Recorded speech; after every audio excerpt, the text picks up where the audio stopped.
Bonjour à vous, que Dieu vous bénisse de partout où vous nous recevez. Ça a toujours été un réel plaisir d'être avec vous au travers d'Exomates chaque jour, chaque semaine, afin de partager la parole de Dieu.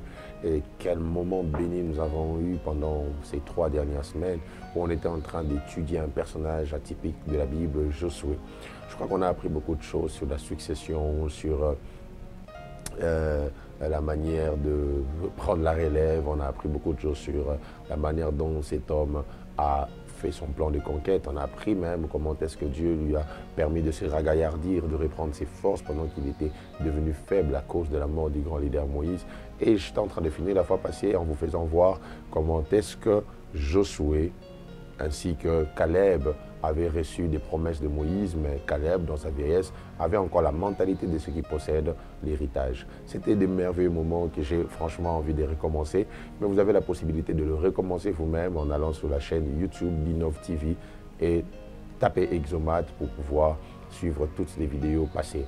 Et je me donnerai le plaisir à partir d'aujourd'hui de commencer un sujet très important qui nous concerne tous, avec lequel nous vivons, derrière lequel nous aspirons, mais des fois sans savoir comment y accéder. Je vais nous parler sur les principes de la bénédiction. Restez connectés et on se retrouve dans quelques secondes. Alors directement, je vais vous plonger dans 2 portions des Écritures que j'aimerais qu'on lise avec beaucoup d'attention. Genèse chapitre 1er, à partir du verset 22, j'aimerais qu'on le lise ainsi. La Bible déclare « Dieu les bénit » en disant « Soyez féconds, multipliez et remplissez les eaux des mers, et que les oiseaux multiplient sur la terre. » Ainsi, il y eut un soir et il y eut un matin. Ce fut le 5e jour. Dieu dit que la terre produise des animaux vivant selon leur espèce, du bétail, des reptiles et des animaux terrestres selon leur espèce. Et cela fut ainsi. Dieu fit les animaux de la terre selon leur espèce, le bétail selon son espèce et tous les reptiles de la terre selon leur espèce. Dieu vit que cela était bon. Puis Dieu dit, faisons l'homme à notre image, selon notre ressemblance, et qu'il domine sur les poissons de la mer, sur les oiseaux du ciel, sur le bétail, sur toute la terre et sur tous les reptiles qui rampent sur la terre. Dieu créa l'homme à son image, il les créa à l'image de Dieu, il créa l'homme et la femme. Dieu les bénit et Dieu leur dit, soyez féconds, multipliez, remplissez la terre et l'assujettissez, et dominez sur les poissons de la mer, sur les oiseaux du ciel et sur tout animal qui se meut sur la terre. Le deuxième texte que j'aimerais nous faire lire aujourd'hui, d'entrée de jeu, c'est Éphésiens chapitre 1. On dit toujours que si vous voulez bien apprendre la vie chrétienne, vous devez lire Éphésiens. Éphésiens, c'est vraiment le livre qui nous apprend les fondamentaux, les choses basiques de la vie chrétienne, la conduite même, parce qu'Éphésiens traite même la question du comportement d'un chrétien. Et l'apôtre Paul déclare ici à partir du 1er verset, Paul, apôtre de Jésus-Christ, par la volonté de Dieu aux saints qui sont à Éphèse et aux fidèles en Jésus-Christ. Que la grâce et la paix vous soient données de la part de notre Père et du Seigneur Jésus-Christ. Béni soit Dieu, le Père de notre Seigneur Jésus-Christ, qui nous a bénis de toutes sortes de bénédictions spirituelles dans les lieux célestes en Christ. Vous allez m'excuser si vous remarquez que ma voix n'est pas en bon état. Alors ici, j'aimerais, comme je l'ai dit, nous parler de la bénédiction. Vous savez, ce sujet sur la bénédiction est un sujet qui habite nos pensées de manière consciente comme inconsciente. Pourquoi je dis de manière consciente ou inconsciente? Parce que généralement, quand nous faisons l'exercice d'aller à l'église, l'exercice de sortir, de travailler, de faire tout ce que nous faisons, même des fois sans faire usage de ce mot, tout ce que nous faisons tourne autour de ce mot. Tout ce que nous faisons tourne autour de cette pensée de la bénédiction. Ainsi, il est très important de fois s'asseoir et de comprendre c'est quoi la bénédiction. Et surtout, il faut qu'on se pose la question, pourquoi le concept de la bénédiction est le concept le plus utilisé dans nos bouches. C'est peut-être le mot le plus utilisé dans notre jargon habituel. Mais pourquoi dans l'effectivité, nous ne voyons pas ou nous ne vivons pas cette bénédiction-là? Pourquoi aujourd'hui au Congo, les chrétiens chantent, parlent de la bénédiction, déclarent la bénédiction, mais ils ne vivent pas la bénédiction? Pourquoi la chose qu'on cherche le plus, c'est la chose qu'on a le moins? Ce sont toutes ces questions, tous ces tableaux qu'on doit avoir au-devant de nous pour qu'on puisse vraiment se mettre en ordre et se dire pourquoi on chante la bénédiction, on parle de la bénédiction, mais au finish, on n'est pas béni.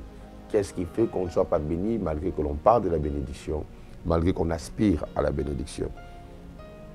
Et on ne peut pas se passer de la bénédiction parce que c'est la première des choses que Dieu a faites dans l'homme.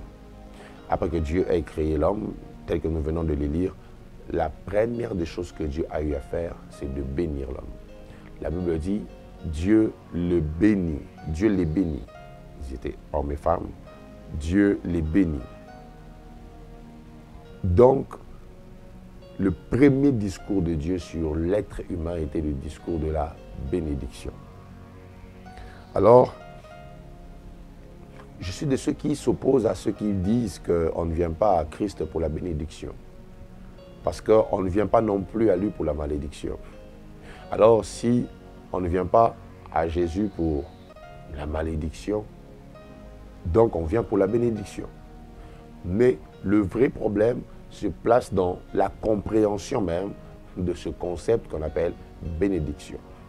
Parce que déjà ce que Jésus lui-même a eu à faire pour nous, c'est une bénédiction. Il est mort pour nous octroyer une vie qu'on n'avait pas. Il est mort, il a payé le prix pour que nous soyons bénis. C'est comme ça Éphésiens dit, béni soit Dieu notre Père et notre Seigneur Jésus-Christ, qui nous a bénis de toutes sortes de bénédictions. Toutes sortes de bénédictions. C'est ce que nous avons dans notre vie, dans notre relation avec Christ. Et la Bible même, en faisant la description du tableau du crucifié, ne cesse de nous faire voir comment est-ce que le crucifié s'est fait. Il a porté nos malédictions pour que nous soyons remplis de bénédictions. Alors, parler de la bénédiction ne fait pas de vous quelqu'un de moins spirituel. Aimer la bénédiction ne fait pas de vous une personne moins spirituelle ou moins chrétienne. C'est d'ailleurs normal parce que c'est un droit que nous obtenons, que nous avons à cause de ce que Jésus a eu à faire pour nous à la croix. Donc, comme je disais, le vrai problème n'est pas le concept de la bénédiction, mais le vrai problème, c'est la compréhension, la bonne compréhension, je dirais même la compréhension scripturaire de ce concept qu'on appelle bénédiction. Définissons-la. Venant du mot beraka en hébreu, qu'on transforme des fois en baraka, c'est utilisé même dans une langue chez nous ici, le swahili, on parle aussi des baraka. En grec, le même mot bénédiction, c'est elogia. Alors, vous allez vous rendre compte que la bénédiction va au-delà d'un simple souhait. La bénédiction dans la pensée biblique n'est pas que le souhait de dire du bien, parce que bénédiction, c'est aussi bénédicte qui veut dire du bien.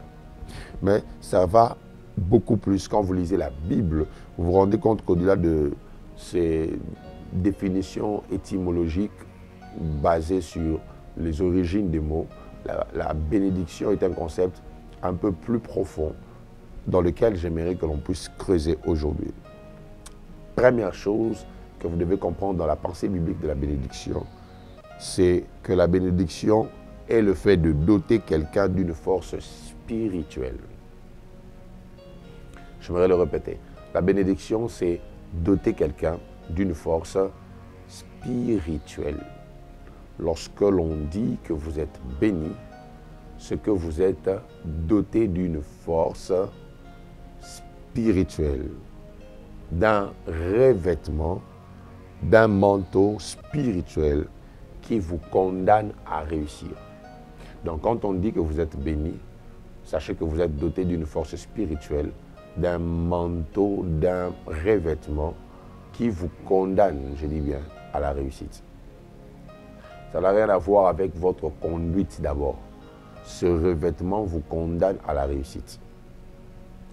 C'est comme ça, le péché a fait que Dieu puisse maudire afin que l'homme échoue. Si Dieu ne sortait pas un discours contraire au discours de la bénédiction, l'homme allait continuer à prospérer. Donc quand le diable vous fait pécher, sachez que son objectif, c'est d'ôter cette force spirituelle qui vous condamne à réussir. On va avancer. La deuxième définition de la bénédiction. La deuxième définition de la bénédiction, c'est la faveur et la bonté de Dieu qui se manifestent dans la vie d'une personne. Lorsqu'on parle de la bénédiction, il s'agit de la faveur et de la bonté de Dieu qui se manifestent dans votre vie. Puisse Dieu vous favoriser, vous accorder la grâce de vivre une faveur exceptionnelle. Une faveur qui démontre sa bonté et qui se pose sur vous. Et cela vous permet de découvrir les bontés de Dieu sur votre vie. Voilà pourquoi, lorsque vous vivez, ne vous mettez pas dans une position d'envier les résultats des autres. Mettez-vous dans une posture où vous appréciez ce que Dieu fait pour vous, en vous. Et vous admirez ses faveurs et ses bontés sur votre vie. Et la bénédiction, vous devez savoir, apporte toujours des évidences, des choses que l'on peut voir, des choses visibles. Donc vous ne pouvez pas être béni que dans l'invisible. Il faut qu'il y ait des choses tangibles qui font voir les bénédictions que vous portez. Troisième considération de la définition de la bénédiction, c'est attacher l'épanouissement dans la vie d'un homme ou d'un groupe d'hommes. Attacher l'épanouissement dans la vie d'un homme ou un groupe d'hommes. Quand je dis homme ici, comprenez que c'est homme et femme. Cela veut dire que la bénédiction peut toucher une personne ou un groupe de personnes en même temps. Et quand je parle des groupes, je pense premièrement à la famille et je pense deuxièmement à la nation. La bénédiction touche aussi des groupes de personnes. Quand une nation est bénie, il suffit d'y appartenir. Quand vous naissez, déjà vous êtes né dans un régime de bénédiction. Et aussi, quand une famille est bénie, il suffit d'y naître pour hériter toutes les bénédictions familiales. Donc c'est l'un des aspects attachés à la bénédiction. J'aimerais nous dire une vérité. Aujourd'hui, je suis vraiment en train de poser les bases pour que dans les prochaines occasions qu'on puisse décoller. Sachez que chaque fois qu'il y a bénédiction, il y a changement de la qualité de vie. Je répète, chaque fois que l'on parle de la bénédiction, il doit y avoir changement de la qualité de vie. Et ça, c'est d'abord spirituel. C'est d'abord dans le spirituel que l'on voit le shift, le changement de la qualité de vie. Donc, chaque fois que l'on parle de bénédiction, il y a un style de vie, une manière de vivre différente qui s'introduit, qui s'immisce, qui s'impose. Une manière de vivre totalement différente. Donc c'est l'une des choses qui arrive lorsqu'on aborde le sujet de la bénédiction. Et ça, c'est d'abord sur l'aspect spirituel.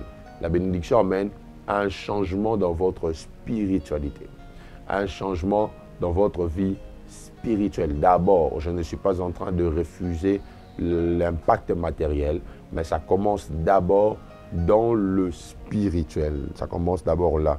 Je ne parle pas du matériel seulement où vous pouvez avoir beaucoup d'argent, mais vous êtes malade.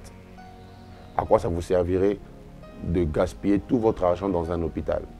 À quoi ça vous servirait d'aller de médecin en médecin malgré que vous avez une grosse fortune? Non. La bénédiction s'occupe aussi de votre santé, comme Jean l'a souhaité pour Gaius. Et c'est ma prière pour quelqu'un, que tu prospères à tous égards et que tu sois en bonne santé. La bénédiction touche aussi à ces aspects non visibles aux yeux des hommes, mais qui sont importants pour la vie des hommes. Et c'est dans une vraiment pensée introductive que l'apôtre Paul, dans son épître aux Éphésiens, parle de la bénédiction. Il parle même des bénédictions spirituelles. Vous devez savoir que les bénédictions sont inscrites dans la volonté de Dieu. Dieu veut vous voir béni. Dieu veut vous voir prospère.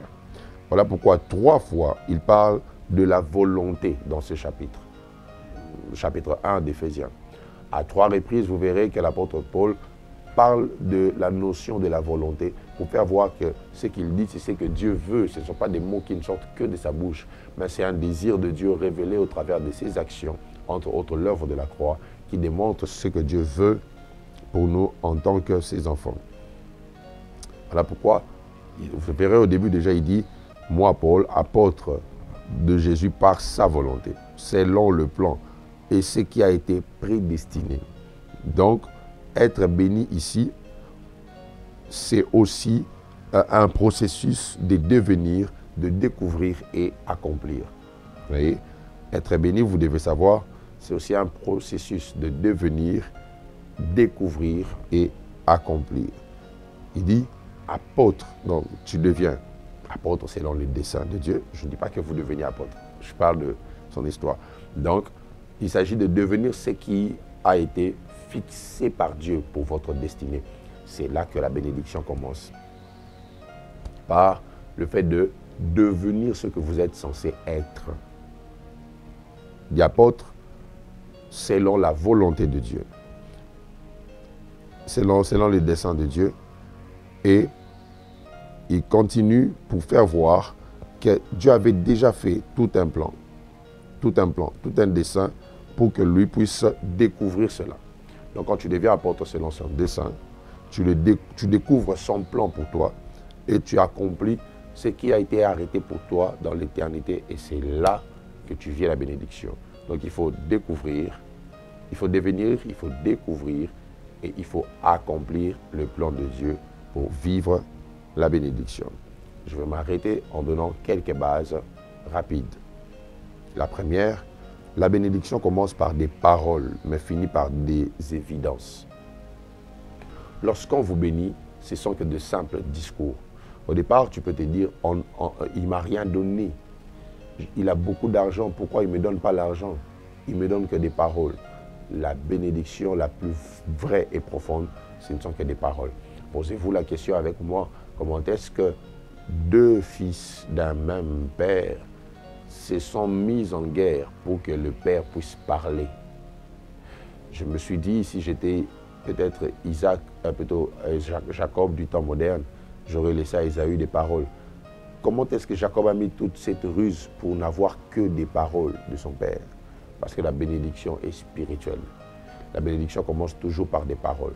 Voilà pourquoi ne laissez pas les gens vous parler avec légèreté. Je vais finir par cette anecdote qui parle d'un homme, aujourd'hui c'est l'homme le plus riche d'Afrique.